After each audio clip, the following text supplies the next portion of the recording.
An adorable 2-year-old Laila Marie Daniel, a little ray of sunshine, and her precious 4-year-old sister, the girls seen here in a sweet embrace.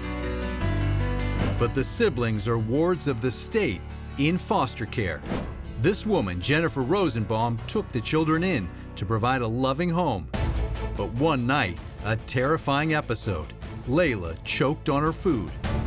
I have a toddler, a foster daughter that I just got. She was choking, and I tried to do the Heimlich on her. This is the start of a frantic 13-minute phone call. The toddler is choking, struggling to breathe as the foster mom pleads for help. She's breathing, but it's not good. Please hurry.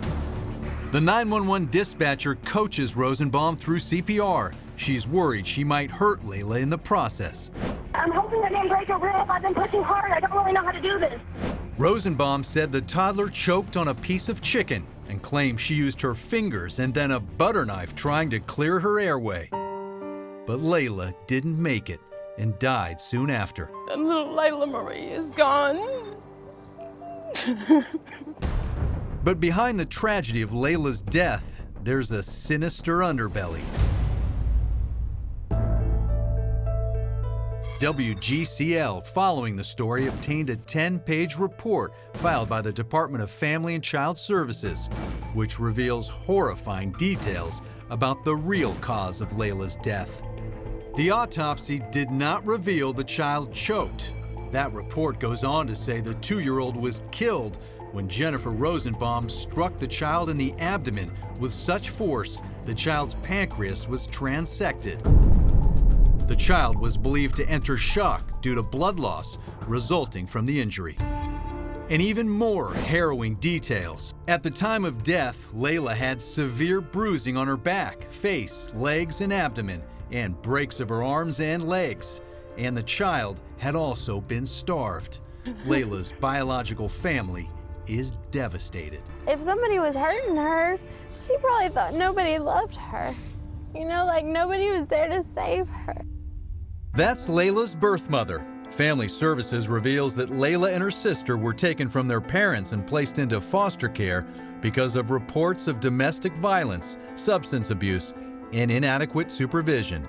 You cannot judge somebody by the troubles that they're going through. Just because they have issues, it doesn't mean that somebody with more money, it doesn't make them better than you. It doesn't make them able to love your kids as much as you can. But the foster home where Laila and her sister went may have been worse than anyone could have ever imagined. It kills me to know that she was hurting like that. Rosenbaum's resume had a glossy veneer. She was a law student, an intern for the DA, and was planning to run for a seat on a county commission. The 27-year-old had all the bells and whistles to indicate she'd provide a safe haven to foster little Laila and her 4-year-old sister. But now, a very different picture emerges. That charming house turns into a house of horrors. Here's the accused baby killer and her husband, Joseph Rosenbaum, a correctional officer, in court. That mom of the year is charged with murder, and her husband is charged with cruelty to children. I believe she murdered her. I do. I don't think it was an accident. The Rosenbaums have both pled not guilty to all charges, and the couple's attorney says they did nothing wrong. She did not do anything to the children. He did not do anything to the children. They are totally innocent. Gina Banks, Laila's grandmother, shared a picture of the precious 2-year-old inside Rosenbaum's home. Knot on her head with a cut in it. And in this photo, you can see the little girl is in a full leg and foot cast. Investigators say Laila's 4-year-old sister may have also been beaten by the couple. New and old bruises in similar spots of Laila. So why didn't Family Services raise a red flag during home visits? Court documents say the beatings went on for months, and that's not all. That report also says the couple never turned in the correct paperwork and only went through an abbreviated screening process to qualify. A state investigator told WGCL the foster mother's status in society may have blindsided the caseworkers from suspecting her of child abuse. We also had indication from very responsible, well-placed people in the community that Mrs. Rosenbaum would be a good placement for the children. A police report says Rosenbaum positioned herself as a person who had overcome childhood trauma and was well respected in the community. I think everybody needs to realize and be aware anybody can abuse a child. But here's where the case takes a very odd twist.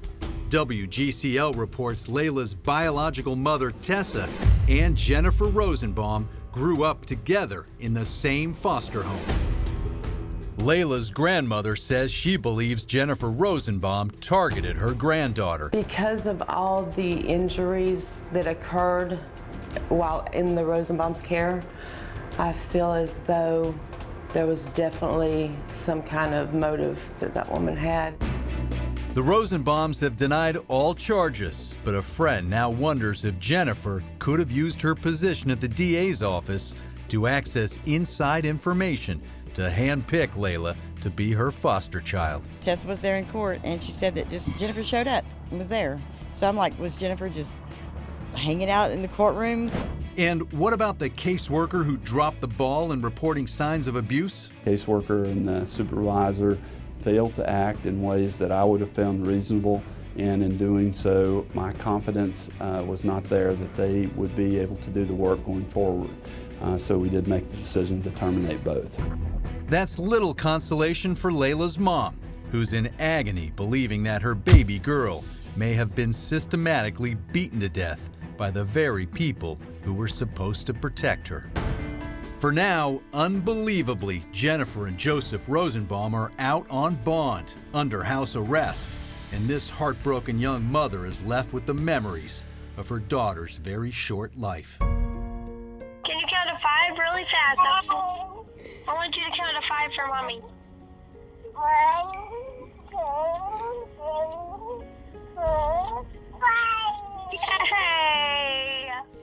I talked to her the night before it happened, was the last time I heard her voice. Is the last time I'll ever get to hear her voice. Now, Rosenbaum's attorney has said that Laila's injuries may well have been caused by her former foster parents, saying in part it happens more than we know in foster parent circles because you do not know the history of the foster children you're given. Jennifer is charged with murder, aggravated assault and cruelty to children. Her husband Joseph is charged with cruelty to children.